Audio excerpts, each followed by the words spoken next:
देखिएगा ऋग्वेद मंडल नंबर 9, 9, 10, 9 में देखेंगे हम। ये कहाँ से छपा है? प्रकाशक है सार्वदेशिक आर्य प्रतिनिधि सभा, महर्षि सिद्धांत भवन, रामलीला मैदान, नई दिल्ली। और मुद्रक है Prince offset printer, 1510 Pataudi house, तिरंगा, नई दिल्ली। इसमें ऋग्वेद मंडल नंबर 9 और सूक्त 86 आपको दिखाते हैं। ऋग्वेद मंडल नंबर 9 सूक्त 86 का मंत्र 26। इसमें क्या कहा कि यज्ञ करने वाले यजमानों के लिए परमात्मा, यज्ञ माने धार्मिक अनुष्ठान यानी भक्ति करने वाले यजमान माने भक्तों के लिए परमात्मा सब रास्तों को सुगम करता हुआ उनके विघ्नों को मर्दन करता है और उनको पवित्र करता हुआ अपने रूप को सरल करता हुआ। अब परमात्मा का सतलोक में जो रूप है मनुष्य सदृश है, करोड़ सूर्य करोड़ चंद्रमा मिला दे, एक रोमकूप की शोभा इतनी है। और उसी रूप में यदि यहाँ आ जाए तो हम कुछ नहीं देख सकते, आंखें बंद हो जाए सबकी। इसलिए अपने रूप को वो सरल करके हल्के तेज पुंज का बनाकर वह कांतिमान परमात्मा, यहाँ इन्होंने ये कबीर शब्द है, कबीर, हम इसको कबीर बोल रहे हैं, कबीर अपनी देसी भाषा में, हम वेदों को वेद बोलते हैं, ऐसे कबीर। इन्होंने इसका अपनी व्याकरण अनुसार ऐसे संधि छेद करके ऐसे लिख लिया, इसका अर्थ कर दिया सर्वज्ञ। अब अगर इसका अर्थ ये कवि लिख दे तो भी हम मान जाते, लेकिन यहाँ परमात्मा का प्रकरण है तो कवि बीच में आ नहीं सकता, काव्यकार। इसका अर्थ है कबीर देव। इसके लिए कंसेप्ट फिर क्लियर करना पड़ेगा। जैसे ये पुस्तक है यजुर्वेद, ये पुस्तक है यजुर्वेद, ये स्पष्ट लिखा है, इसके ऊपर र लगा रखे है और इसका संधि छेद करके लिख दे यजु, जैसे ये लिख रखा है यजु, तो इसका अर्थ यजुर्वेद लिखना पड़ेगा। यदि कहीं पर ऐसा भी लिखा हो तो उसका अर्थ भी यजुर्वेद लिखना पड़ेगा, तभी इस पुस्तक के बारे में समझेंगे। अब इसी का प्रकरण यहाँ पर है एक। अब यजुर्वेद दिखाएंगे आपको बीच में, फिर ऋग्वेद पर आएंगे। प्रकाशक सार्वजनिक कार्य प्रतिनिधि सभा 2/5 महर्षि सिद्धांत भवन, रामलीला मैदान, नई दिल्ली से। ये इसके अनुवादक है महर्षि सिद्धांत सरस्वती। मुद्रक Prince offset printer, 1510 Pataudi house, तिरंगा, नई दिल्ली से। इसके 36वें अध्याय में एक यजुर्वेद के ऊपर श्लोक है, मंत्र है। ये है यजुर्वेद और ये 36वां 63वां अध्याय 36वां अध्याय है। इसके प्रथम मंत्र में यहाँ लिखा है ऋतम वाचम प्रपदे मनो यजु प्रपदे। ये यजुर्वेद के विषय में है। इस मंत्र का यदि अनुवाद करता अर्थ कर दे यजु का और यजुर्वेद ना लिखे तो अनर्थ हो गया वो। यहाँ देखना, यहाँ महर्षि दानव ने बिल्कुल सही लिखा है, यजु है ये शब्द, यजुर्वेद लिख दिया। इसको पूरा तभी बनेगा जब इसको समझने के लिए लिखना पड़ेगा कि ये यजुर्वेद की महिमा है। बस अगर इसका अर्थ कर देता, इस ना लिखकर और कुछ लिख देता, सतुतियां और कुछ लिख देता इसमें, तो कैसे समझते कि यजुर्वेद के बारे में जानकारी है। अब देखो हम फिर आते हैं उसी ऋग्वेद पर, हम फिर आते हैं ऋग्वेद पर। ये ऋग्वेद है 9-10 मंडल और यहाँ से देखें। प्रकाशक है सार्वदेशिक कार्य प्रतिनिधि सभा, महर्षि सिद्धांत भवन, रामलीला मैदान, नई दिल्ली। ये वही है जो अभी आपको पहले दिखाया था। अब यहाँ देखिएगा, अब फिर आगे हम ऋग्वेद मंडल नंबर 9 सूक्त 86 मंत्र 26 पे। अब इससे पहले हम यहाँ से चले तो अच्छा रहे, क्योंकि प्रकरण जो चला था कि वो परमात्मा कुंवारी गायों का दूध पीता है। वो तो जब भी आता है जिस रूप में, यहाँ पर लिखा है ये ऋग्वेद मंडल नंबर 9 और सूक्त नंबर 1, इसका मंत्र नंबर 9। थोड़ा सा हिंट देंगे। यहाँ लिखा कि उस सोम स्वभाव वाले श्रद्धालु पुरुष को, ये पुरुष लिख दिया, 100 माने परमात्मा लिखना था। यहाँ इन्होंने इस ऋग्वेद मंडल नंबर 9 के सभी मंत्रों में, ये ऋग्वेद मंडल नंबर 9 सूक्त 1 का मंत्र 1 है, इसमें भी हे परमात्मा, परमात्मा की महिमा चल रही है। और ऋग्वेद मंडल नंबर 9 सूक्त 1 के मंत्र नंबर 2 में भी हे परमात्मा, और 3 में भी हे परमात्मा, और 4 में भी हे परमात्मा, और 5 में भी हे परमात्मा, और 6 में भी। ऋग्वेद मंडल नंबर 9 सूक्त 1 मंत्र 6 में भी हे परमात्मा। और इसमें इन्होंने फिर आगे देखा कि महर्षि दानव तो परमात्मा को निराकार बताता है, और 8 में फिर आ गया भगवान का शरीर है। वहां पर पुरुष लिखना शुरू कर दिया 7 से ही। पुरुष माने भी परमात्मा होता है। ये यजुर्वेद अध्याय नंबर 40 के मंत्र 17 में दानव जी ने खुद पुरुष माने पूर्ण परमात्मा कहा है। तो यहाँ पुरुष माने हमने परमात्मा ही मानना पड़ेगा। उस परमात्मा को उग्र गतियां प्रेरणा करती हैं, यानी भयंकर स्थितियां जब हो जाती हैं परिस्थितियां पृथ्वी पर, तो परमात्मा आता है। भासमान शरीर को वह पुरुष प्राप्त होता है, जिसमें 3 प्रकार से दूसरों को वारण करने वाला मधु में शरीर मिलता है, वो परमात्मा। अब हम इस 9 में पाए गए, इसी से दो कि परमात्मा सह शरीर है। अब देखना, अब इसमें लिखा है कि वो परमात्मा 3 प्रकार के शरीर धारण करके सारी ब्रह्मांडों को संभालता है 3 स्थिति में।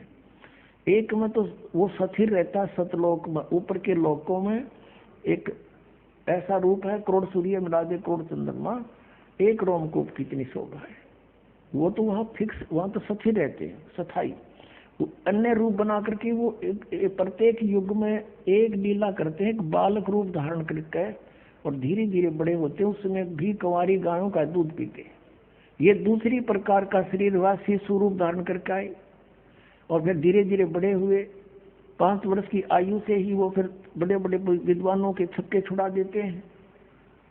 104 वर्ष के महर्षि रामानंद, जो पूरे बहुत बड़े प्रसिद्ध हो चुके थे, उनको भी नतमस्तक कर दिया परमात्मा ने अपने ज्ञान के सामने, और फिर उनको अपना शिष्य बनाया, फिर आप उनके शिष्य बने। ये लंबी कहानी है, फिर बताएंगे। और तीसरी प्रकार का जो शरीर है, वो परमात्मा एक जिंदा महात्मा का रूप, संत महात्मा का रूप बना करके प्रकट होते हैं, और अच्छी आत्मा को मिलते हैं। जहाँ भी कोई उसकी पुण्य आत्मा है, उनको मिलते हैं, ज्ञान से परिचित कराते हैं, अपनी स्थिति से परिचित करा के वापस छोड़ देते हैं। फिर वो संत भी उनके गुणगान किया करते हैं। अब दूसरी प्रकार का शरीर आपको दिखाते हैं कि जब वो शिशु रूप धारण करके आते हैं, गाय का दूध से उनकी परवरिश होती है, कुंवारी गाय के दूध से। ऋग्वेद मंडल नंबर 9 सूक्त 1 मंत्र 8 हमने पढ़ दिया कि 3 दूसरों को वर्ण करने वाला, 3 प्रकार से दूसरों को वर्ण करने वाला मधु में शरीर मिलता है।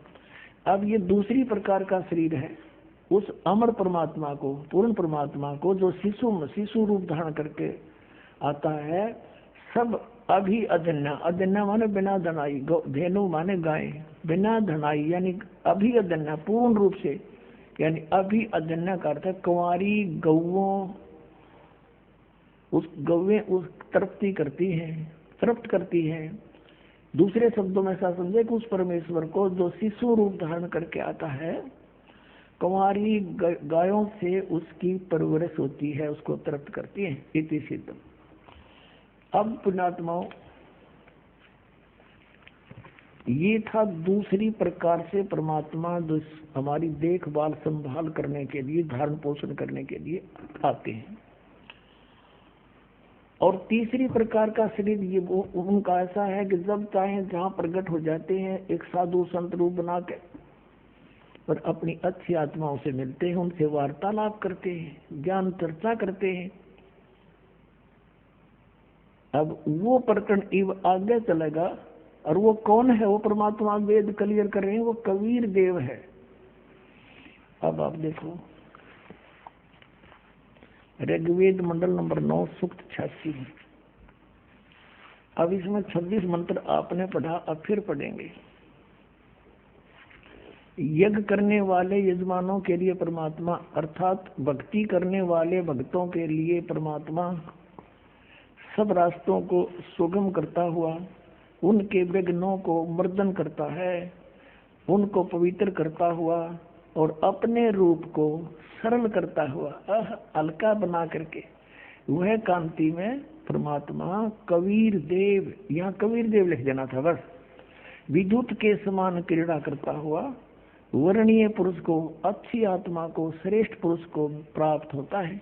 यहाँ देखना ऋग्वेद मंडल नंबर 9 सूक्त 86 मंत्र 26 पढ़ दिया। अब 27 में क्या बताया है कि जो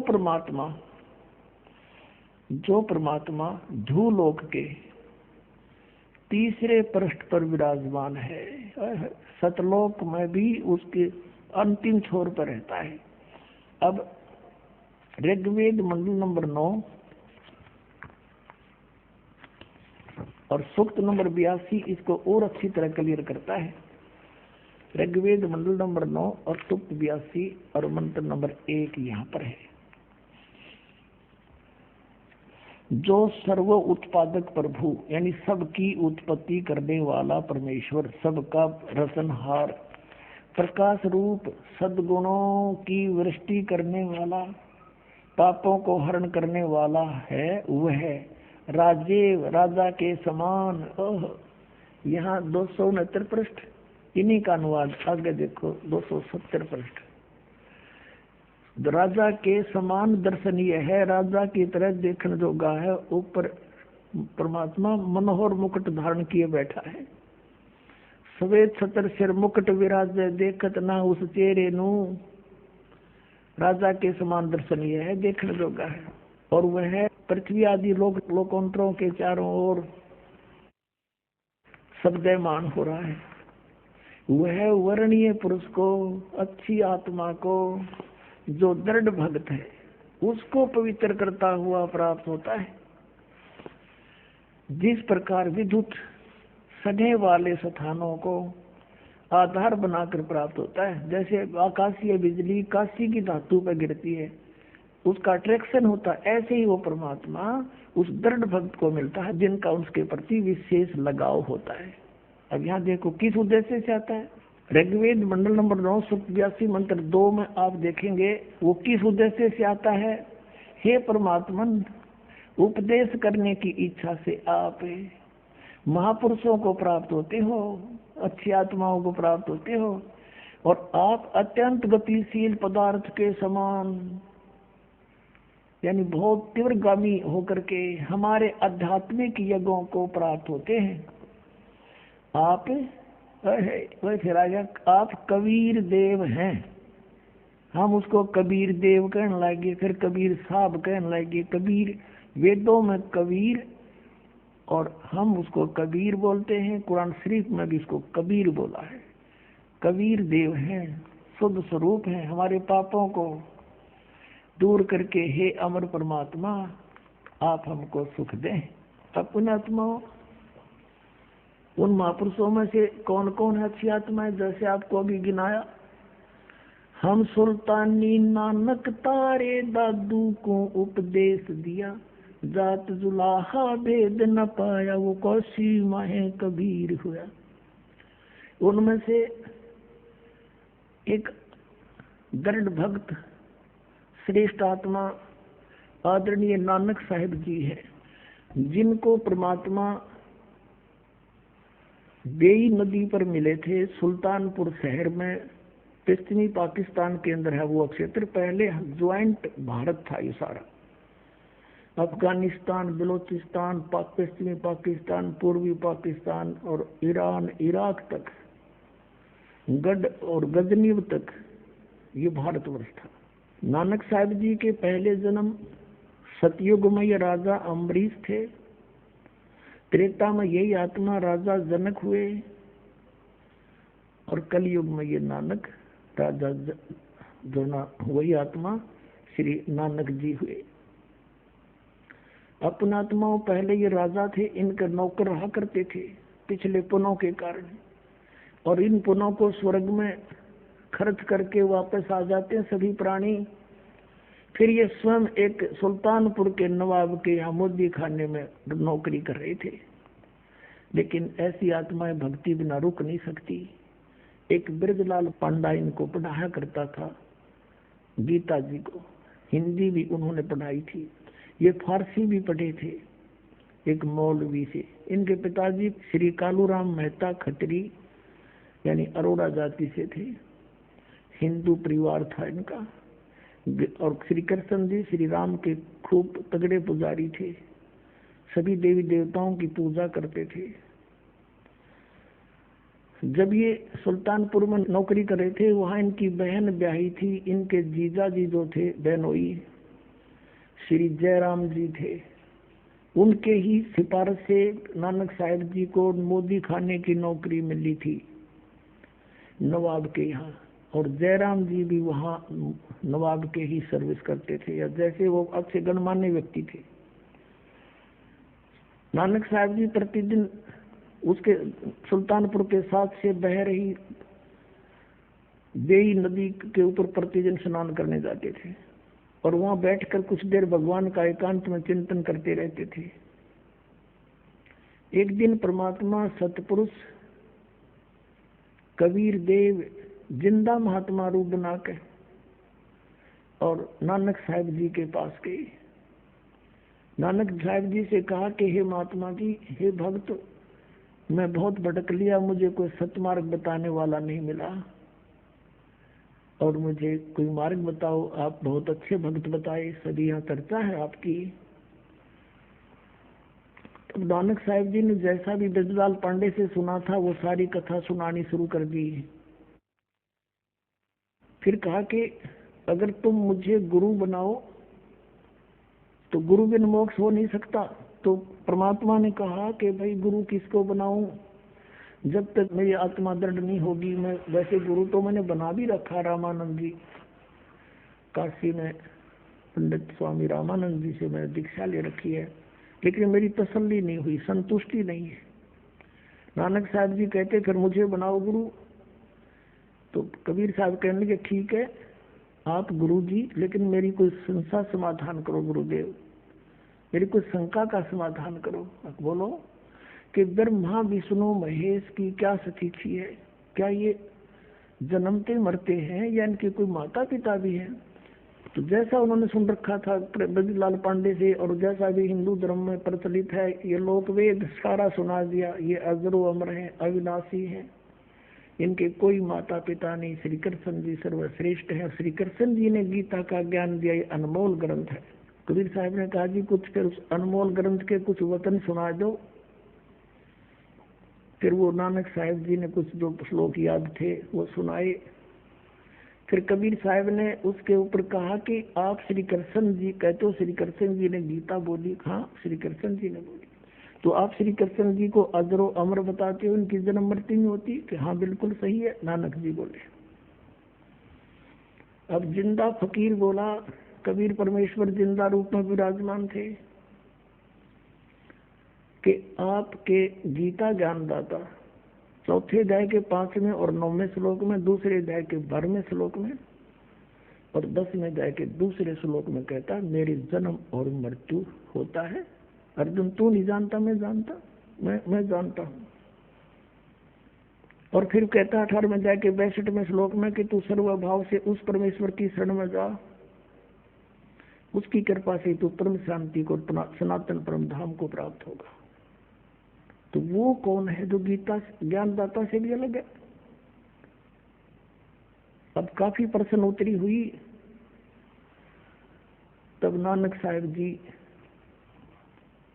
अक्षुब्ध हो गए और उनकी चर्चा सुनकर जो स्नान करने सुबह सुबह भगत जाते थे 50-60 वो भी बैठ गए चारों तरफ। जब नानक साहब जी की अरुचि देखी, नाराज होते देखे, परमात्मा उठ कर चल पड़े कि महाराज नाराज ना हो, हम तो शंका समाधान चाहते थे, आप नाराज ना। उठ कर चल पड़े। जब वो जा लिए काफी दूर, जब पूछा कि ये कौन था, उन्होंने ये कौन था जो आपको गुरुजी बोल रहा था, तब श्री नानक साहब जी ने कहा कि ये नीच जात था, काशी का जुलाहा धानक, और हमारे ब्रह्मा विष्णु महेश को कहते हैं तो नासवान है। इसको जवाब आया नहीं, उठ के चला गया। तो सब अब अपने काम लग गए। श्री नानक जी भी स्नान करके अपने काम चले गए, लेकिन उनका जख्म हो गया अंदर। एक सच्ची बात कही, गीता आकर देखी दोबारा।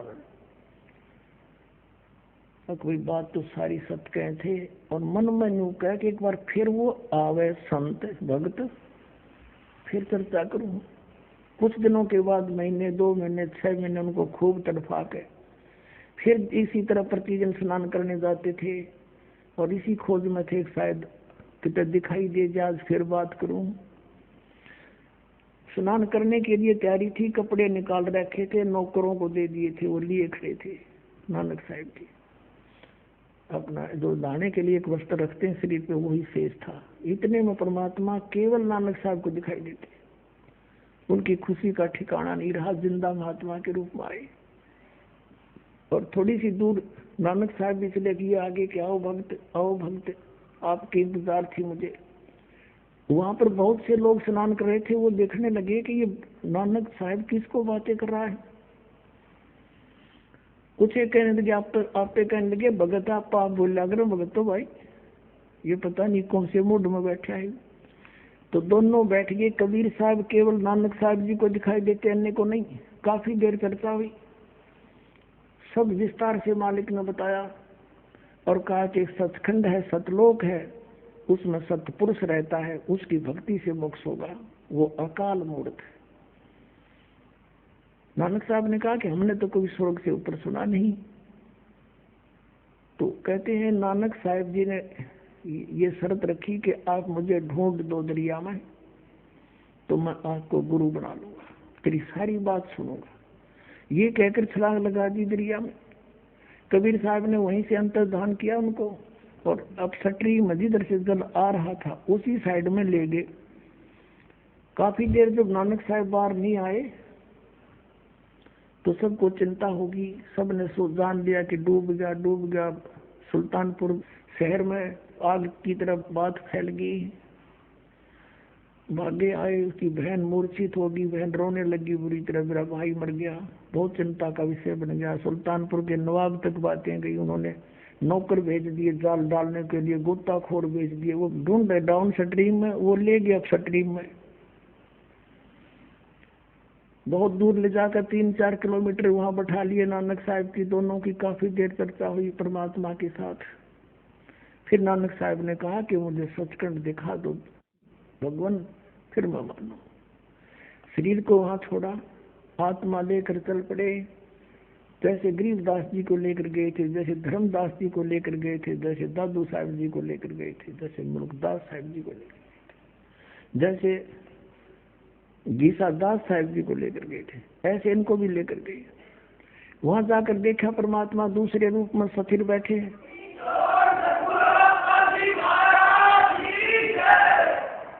जब परमात्मा ऊपर बैठे हैं ओवरऑल कंट्रोलर के रूप में, करोड़ सूर्य महाराज, करोड़ चंद्रमा, ऐसा चेहरा मालिक का, ऐसा स्वरूप है उनके। एक रोमकूप की ऐसी शोभा है।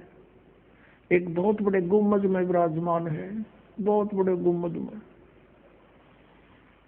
जैसे मंदिर नुमा गुम्बद होता है, बहुत बड़ा, पूरी पृथ्वी से भी बड़ा। इस पृथ्वी ने सीधा कर दे, ऐसे गोल नहीं। और इतना बड़ा गुम्बद मालिक बीच में बैठे हैं। वो जिंदा महात्मा के रूप में परमात्मा साथ से लेकर गए आदमी नानक साहब जी को। तो वहां क्या देखा कि भाई रब तो ये है जड़ा तकत पे बैठा। और यो यहाँ का जो कबीर है, ये बाबा कबीर जिंदा यहाँ का कोई गण है। क्योंकि कबीर साहब जिंदा महात्मा के रूप में गए थे नीचे से, तो चौर करने लगे अपने दूसरे रूप पर है। तो सोचा ये सेवक होगा बाबा जी जो जिंदा नित्यता है। इतने में तेजो में शरीर खड़ा हुआ। कबीर जो नीचे से गए थे जिंदा महात्मा वाला शरीर विराजमान हुआ, और वो तेजो में शरीर जो रब दिखाई देता वो लगा चौर कर्ण जिंदा वाले रूप पर। नानक साहब सोच ही रहे थे भाई बाबा जी जिंदा महात्मा पे रब चमर करता है, ये कैसी अजीब लीला इनकी। इतने में तेजो में शरीर और परमेश्वर कबीर साहब जिंदा वाले शरीर में समा गया, एक रह गए।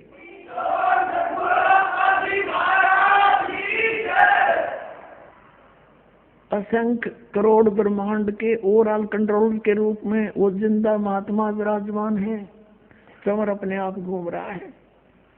नानक साहब जी देख रहे हैं कि ये तो सचमुच रब ही था जो नीचे गया था, ये काल मूर्त स्वयं ही था। भया एक से दो, जैसे रामानंद जी को मिले थे, स्वामी रामानंद जी को भी दिखाए थे, ऊपर आदरणीय रामानंद जी को भी, तब उन्होंने कहा था दो ठोर है एक तू, भया एक से दो। कह रामानंद हम कारणे तुम आए हो मगजो।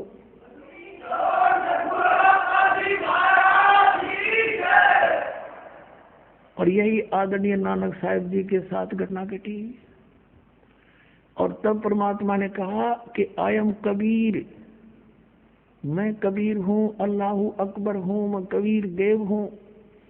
और काशी में, बनारस में एक धानक रूप में रहता हूँ, अधुनाई का काम करता हूँ। प्यारी आत्मा, जब मोक्ष चाहिए आपको, सतनाम लेना मेरे से, वहां सतनाम दूंगा।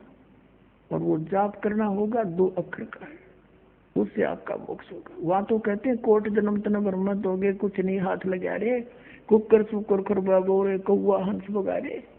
परमात्मा ने कहा कि तेरे बहुत असंख्य जन्म हो लिए, जब से हमसे मिलने से पहले वो गए बर्बाद आपके। राजा अम्बरीश आप थे, राजा जनक आप थे, और अब आप स्वयं नौकर बन बैठे। और यदि हम तुमसे नहीं मिलते तो जीवन व्यर्थ हो जाता है। अपने आत्माओं, यहाँ समस्या आती है कि पवित्र सिख समाज इस बात को मानने को तैयार नहीं है कि नानक साहिब जी के कोई गुरु थे। वो कहते हैं स्वयं ही परमात्मा ही मिले थे उनको, और हम भी यही कहते हैं कि वो परमात्मा ही मिले थे उनको। वो कहते अकाल मूर्त मिले थे, हम भी कहते हैं अकाल मूर्त मिले थे। हम कहते हैं उनको कबीर मिले थे, दानक दुल्हा काशी वाला मिले थे। तो यहाँ सिख समाज के गले या बात उतरती नहीं कि नहीं, ऐसा नहीं हो सकता। तो पुण्यात्माओं, प्रमाणों के सामने फिर किसी के जोर नहीं चलता। हमारे प्रमाण फिर सबको मनाएंगे कि सचमुच ऐसा ही है। अब आपको दिखाते हैं एक झलक कि नानक साहब के गुरु थे कबीर साहब, जिंदा महात्मा रूप में आए थे। अभी दिखाते हैं। एक ये जन्म साखी है, ये बिल्कुल सत्य शास्त्र है। और उस पुण्यात्मा सिख द्वारा लिखा जो गुरु जी के साथ रहा करते थे, भाई बाला जी की जन्म साखी देखिएगा। जन्म साखी सब तो वड्डी भाई बाले वाली जन्म साखी। Doctor Jawahar Singh, Kripal Singh and company, ये है ई जन्म साखी। आज तक छप चुकिया नालो वड्डी है, सब तो वड्डी ते पुरातन है भाई बाले वाली जन्म साखी। श्री गुरु नानक देव जी दी पंजे साहिब दी साखी ते दसा पातशाह दी जीवन समेत मुकम्मल साखियां हन। प्रकाशक doctor Jawahar Singh, Kripal Singh and company. पुस्तकां वाले गली नंबर 8, बाग रामानंद, अमृतसर। ये यहाँ से छपी है 251 पृष्ठ पर। और साखी है ये सिद्धानाल गोष्ठी, ये कोई प्रकरण है सिद्धानाल गोष्ठी। और नीचे है आगे साखी होर चली। श्री गुरु नानक जी अंतर ध्यान होए ता मीना पर्वत पर जाई खड़े होए। ता फिर मर्दा ने कहा जी असी इथे किथे आए हाँ। ता गुरु नानक जी की हा मर्दाना असी हुण मीना पर्वत ते आए हाँ। तो यहाँ कोई चर्चा चली उनकी। अब 252 पर देखना।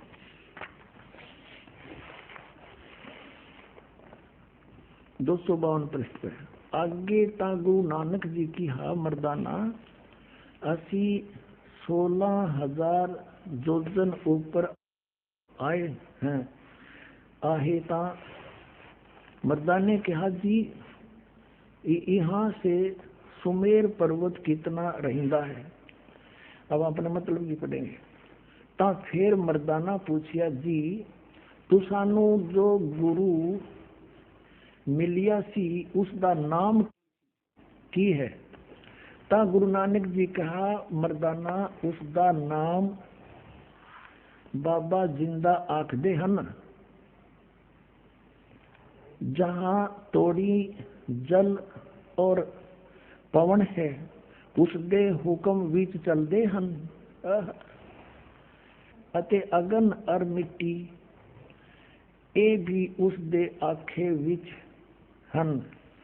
जिस ताही बाबा जिंदा मिलेगा, जिस ताही बाबा जिंदा मिलेगा तिस ताही बाबा आखना चाहिए, और ताही बाबा नहीं आखना। अब कहने का भाव है कि यू है सबका बाबा सबका दादा, जो मैं हमने और किसी को बाबा कहना व्यर्थ है। मर्दा ने किया गुरु जी असी तां तुहाडे नाल सी ही रहिंदे हन। आहे तुसानू कद मिलिया है। ता गुरु नानक जी कहा मर्दाना अजे तू असा थी नहीं आया से, तब तक तू मेरे पास नहीं आया था। जद असी मिलन गए से ता मर्दा ने कहा जी कद गए से। ता गुरु जी कहा जद सुल्तानपुर विच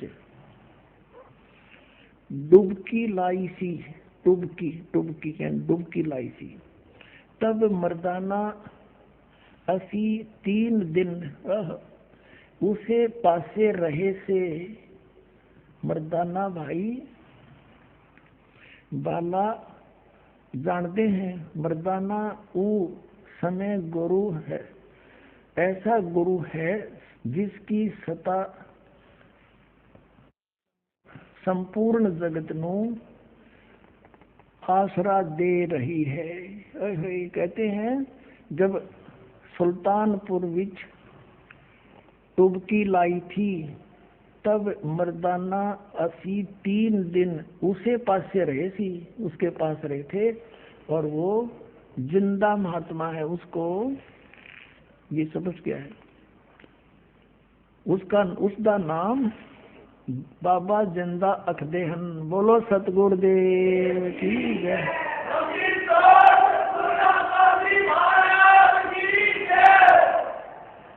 अब एक और कंसेप्ट क्लियर करें। एक बार गुरु नानक साहिब जी की और एक काजी की गोष्ठी हुई।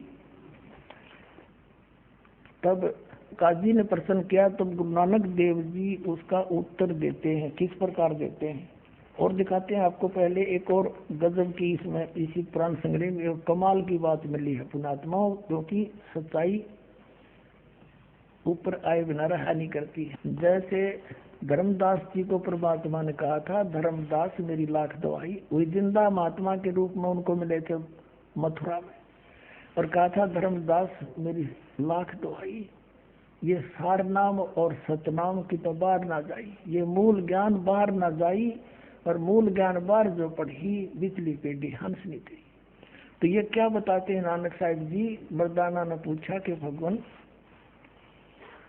नानक साहब बताते हैं कि मैं जब सतपुरुष से मिला वहां सचखंड में, उस सब के पालनहार विष्णु के पास में गया, तो उसने मुझे कहा था कि तुम वापस जाओ और तुम्हें सतनाम देने का आदेश दिया है, और जो आज्ञा वही करना। तो नानक साहब जी कहते हैं कि जो आप कहोगे उसको सतनाम दूंगा और को नहीं दूंगा। ये देखना पृष्ठ 275 पर साखी सचखंड दी, यहाँ देखना नीचे आगे साखी सचखंड दी चली। अब यहाँ से है कि ता गुरु नानक जी धुर सचखंड दरबार में जाई पहुँचे, जहाँ बड़ा प्रकाश है, और प्रकाश रूप तख्त के ऊपर सत निरंकार ज्योति पुरुष बैठे हैं, ज्योत स्वरूप बैठे हैं। ये है संपूर्ण भगत अवतार हाथ जोड़ के खड़े हैं। पुणात्मा कई भक्त आए हैं जो पंजाबी जानते अच्छी तरह, दास पर ना पढ़ा ज्यादा, तुम भी मनतावती सी है पर कोशिश करूंगा पूरी समझाने की, फिर भी दास से कुछ फर्क रह जाए तुम खुद पढ़ते रहियो। यहाँ लिखा है कि संपूर्ण भगत अवतार हाथ जोड़ के कर खड़े हैं। अतः बाबा नानक जी वो जो कोटान सूरज के समान प्रकाश, कोटान यानी कोटों सूरज के समान प्रकाश है, कोटान चंद्रमा जैसा शीतल इसका प्रकाश है, उस सच्चे प्रकाश विखे प्रवेश किया। उस विष्णु जी विराजमान है। उस ज्योत रूप भगवान की उस तत्व यानी उसकी स्वरूप विष्णु भगवान, विष्णु निरंकार विष्णु भगवान विष्णु जी विराजमान है। अब यहाँ नानक साहिब जी किसको विष्णु कह रहे हैं? जैसे वेदों में कहा है अग्नि तनुरसी विष्णुवेतवा सोमस्य तनुरसी, सबका धारण पोषण करने वाला सतपुरुष विष्णु, उसको विष्णु कहते हैं। ये तो बाद में विष्णु नाम रखे इन्होंने उनकी उपमा से। विराजमान है, साकार है, सर्वशक्तिमान। और भगवंत जी ने कहा आऊ नानक भक्त तू सदा ही मेरे में मिलिया है, तेरे और मेरे में कोई भेद नहीं। पर जिस वास्ते संसार में सतनाम उपदेश के जपाउन के वास्ते गए से सो दृढ़ाया है, ता श्री गुरु नानक जी की हा सर्वंग स्वामी, हे सब के मालिक, जहाँ आप दी आज्ञा,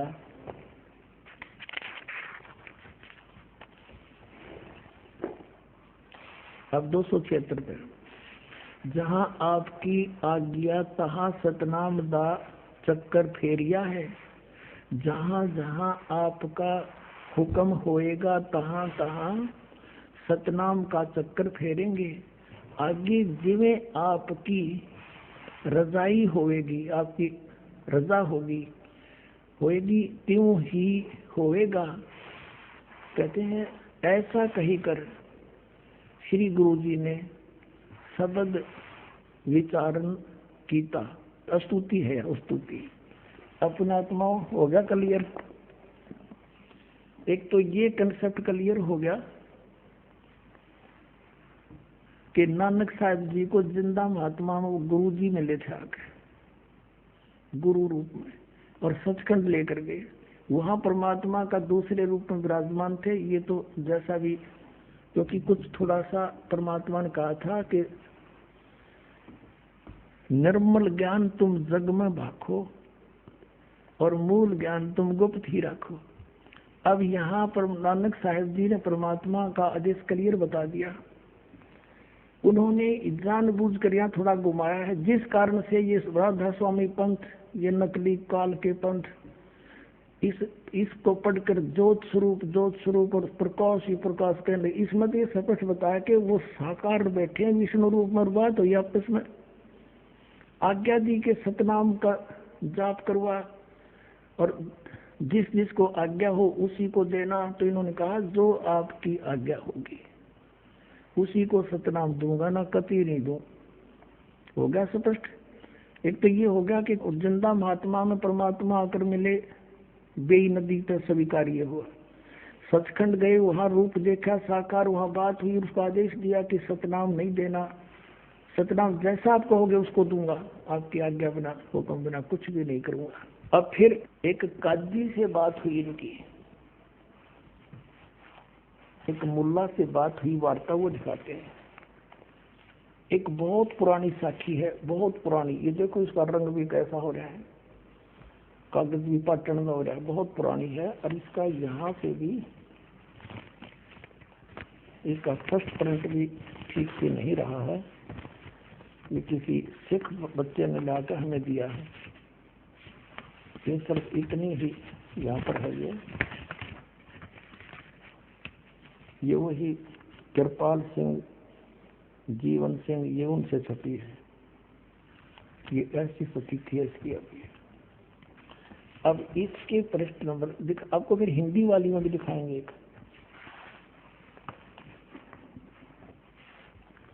122 पृष्ठ पे ये है स्वामी सुआल काजी रुकन दीन सुराई। रुकन दीन कोई काजी है। तो हम यहाँ पढ़ेंगे, इनकी आपस में वार्ता हो रही है। तो नानक साहब ने कहा, नानक आखे रुकन दीन सच्चा सुनो जवाब, चारों कूट और सलाम कर ता ऊ होवे सवाब, ता तू ही होवे सवाब। कहते हैं खालक आदम सिरजिया, आलम बड़ा कबीर। कहते हैं खालक आदम सिरजिया, जिस खालक ने, जिस परमात्मा ने तुम्हारा आदम की रचना की, आदम हुआ आदम की, और वो आलम बड़ा कबीर, वो सबसे बड़ा सर्वशक्तिमान परमात्मा कबीर है। और फिर कहा कि कायम दायम और कुदरती, सिर पीरा दे पीर, सब गुरुआं के गुरु, और आलम बड़ा कबीर। बोलो सतगुरुदेव।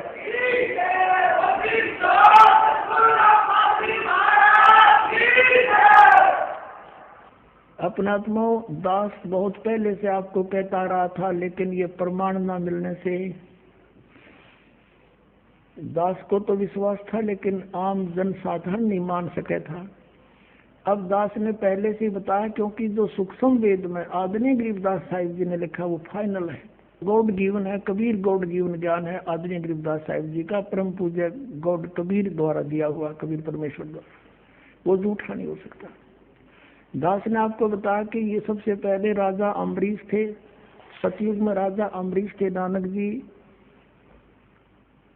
और फिर ये त्रेता में राजा जनक हुए, और इसकी साखी में, जन्म साखी में ये भी प्रमाण आपको दिखाते हैं, देखिएगा।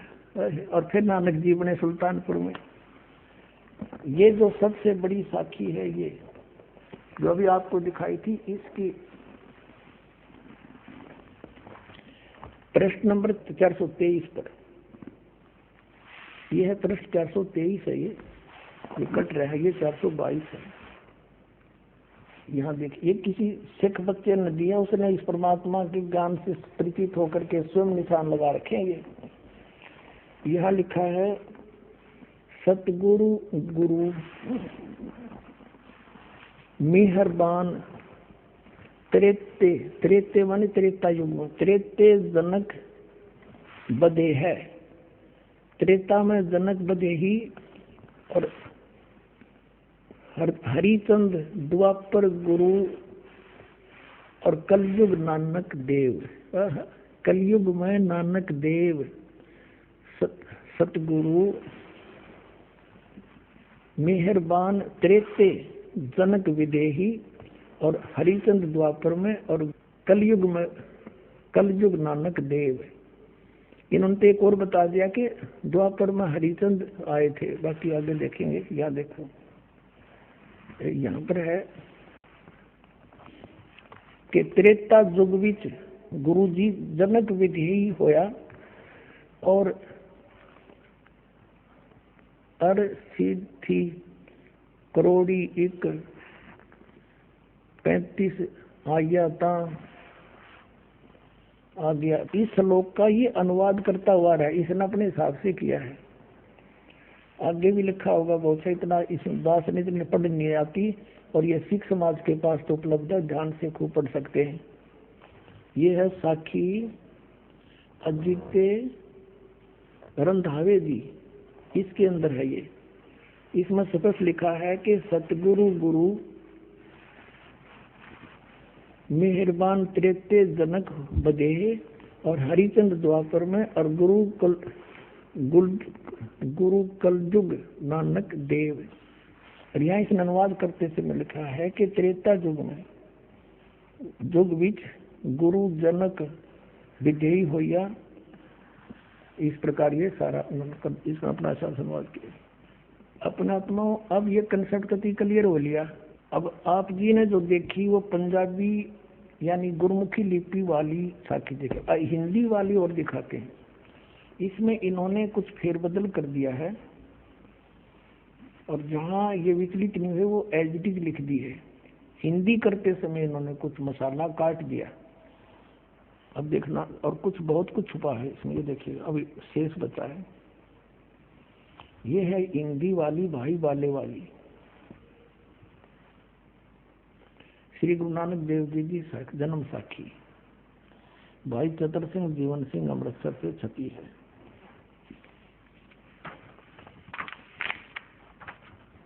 ये भाई वाले वाली श्री गुरु नानक देव जी की जन्म साखी, पंजे साहिब 10 पातशाह का जीवन संपूर्ण साखियां से दर्ज है।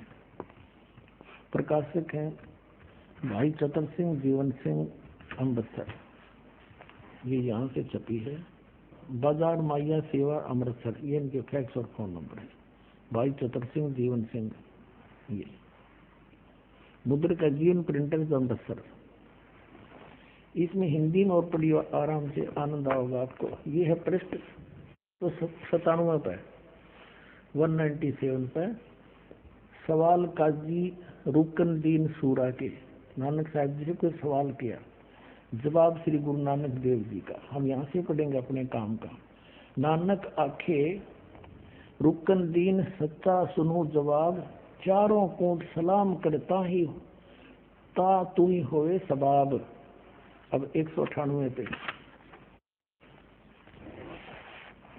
साखी मक्के मदीने की, वो नीचे है 198 पे, पृष्ठ 198 पे।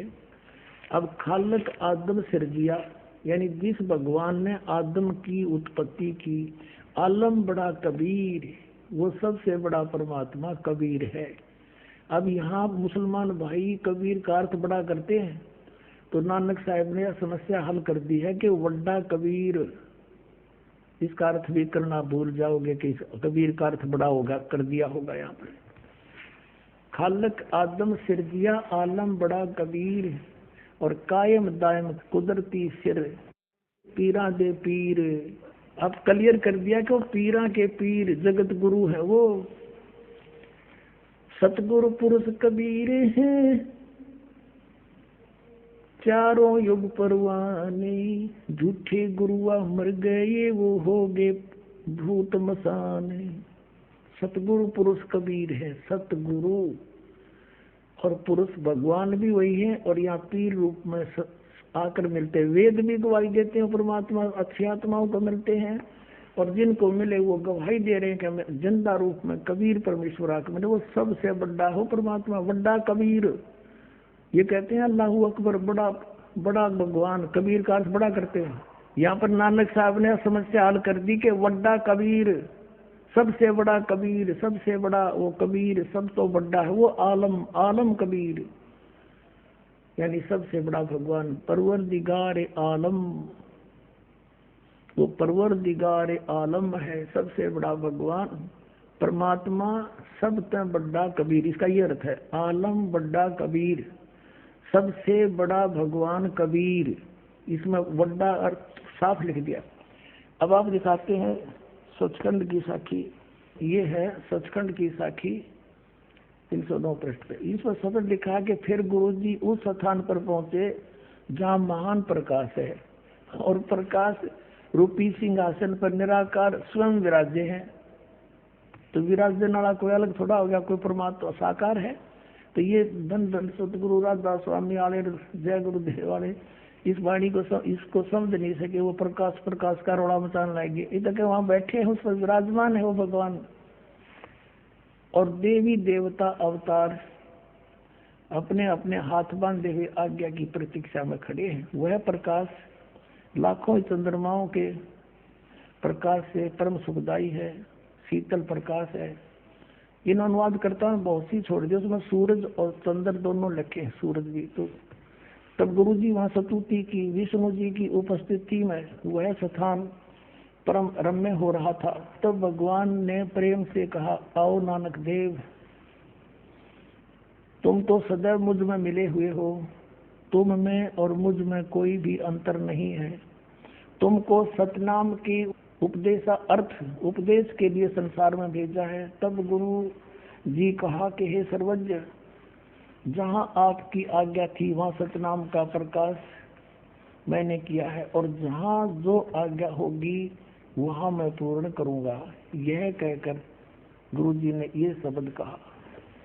अब आप जी को दिखाते हैं पवित्र कबीर सागर में गुरु ग्रंथ साहिब के 24 पन्ने पर लिखा है कि फाई सूरत मलुकी वेश को ठगवाड़ा ठगी देश, खरा सियाणा बहुता बार ये धानक रूप रहा करतार। फिर प्रश्न नंबर 721 में लिखा कि एक अर्ज गुप्तम पेश तोदर कून करतार, हक्का कबीर करीम तू बे ऐब परवरदिगार। हक्का कबीर, हे सत कबीर, हे अविनाशी कबीर, आप सर्वशक्तिमान शब्द स्वरूपी राम, आप ही हो सारी सृष्टि के करतार हो। और यहाँ स्पष्ट कर ही दिया, सब तो बड़ा आलम कबीर, वो निराकार कैसे हो सकता, ये साक्षी फिर दिखानी पड़ेगी। अब फिर देखिए थोड़ा सा, क्योंकि यहाँ पर भ्रम ना रह जाए, पढ़ाते हैं थोड़ा। ये वो साक्षी है भाई बाले वाली, ये प्राणी है, ये भी सबसे पुरातन लिखा है इन्होंने। सब तो बड़ी भाई बाले वाली कहाँ है, जन्म साखी अज तक छप चुकिया नालों वड्डी है, सब ते वड्डी ते पुरातन है, भाई बाले वाली जन्म साखी श्री गुरु नानक देव जी भी ये वही है। पहले आपको दिखाई थी, जीवन सिंह, कृपाल सिंह एंड कंपनी, पुस्तका वाली गली, नंबर 8, बाग रामानंद, अमृतसर। यस, अब इसमें हम पीछे थोड़ा रह गया, बात कंसेप्ट क्लियर हो नहीं पाया। ये है 251 पृष्ठ पर, ये है आगे साखी होर चली, आगे साखी होर चली। हम यहाँ तक पढ़ सके हैं कि श्री गुरु नानक देव जी अंतर ध्यान हुए ते मीना पर्वत पर जा खड़े हुए। अब 252 पर देखते हैं, 252 पर, और मियाँ नाल गोष्ठी, ये सिद्धा नाल गोष्ठी हुई, ये उसका ही प्रकरण है। अब इसमें 252 पर यहाँ आपने पढ़ लिया था कि फिर मर्दाना पूछिया जी तुहानू जो गुरु मिलिया सी उसका नाम की है, ता गुरु नानक जी की हा उसका नाम, मर्दाना उसका नाम बाबा जिंदा आखदे हन। अगे ता मर्दाने ये ना उन्होंने बाबा आखना, और ने बाबा नहीं आखे, होर से भाई ताही बाबा नहीं आखना। ता मर्दाने किया गुरु जी असी भी ता तुहाडे नाल सी।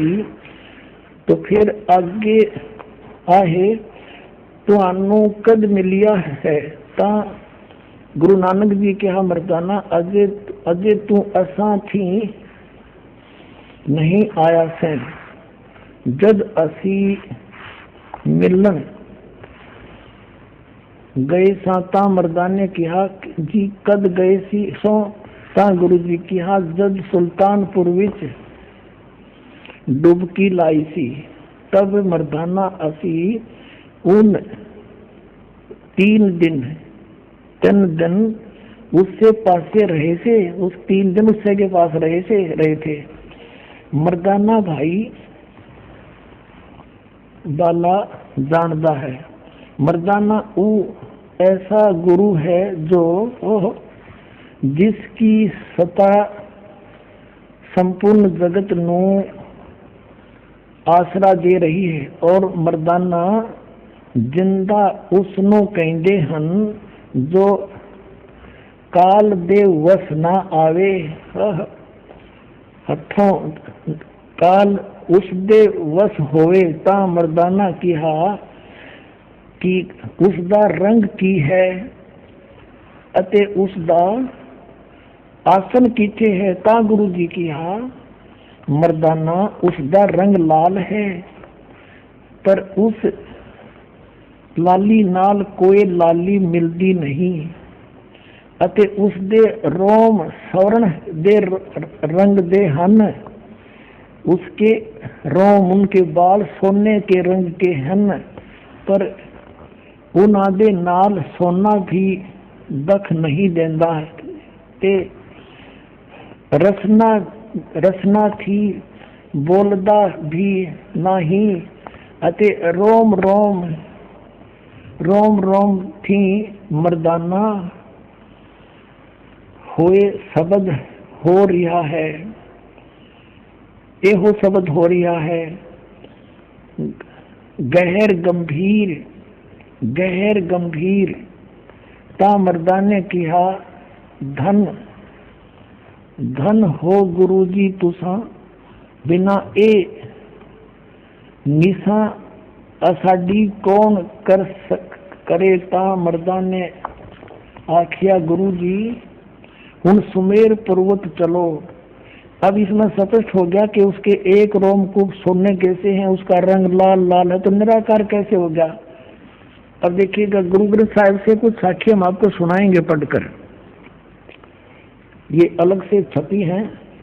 अब देखिएगा वड्डा ये है 567 पृष्ठ पन्ना पर गुरु ग्रंथ साहिब में। वड्डा साहिब है आप अलख अपारा, तेरे बंके लोयन दंत रिसाला,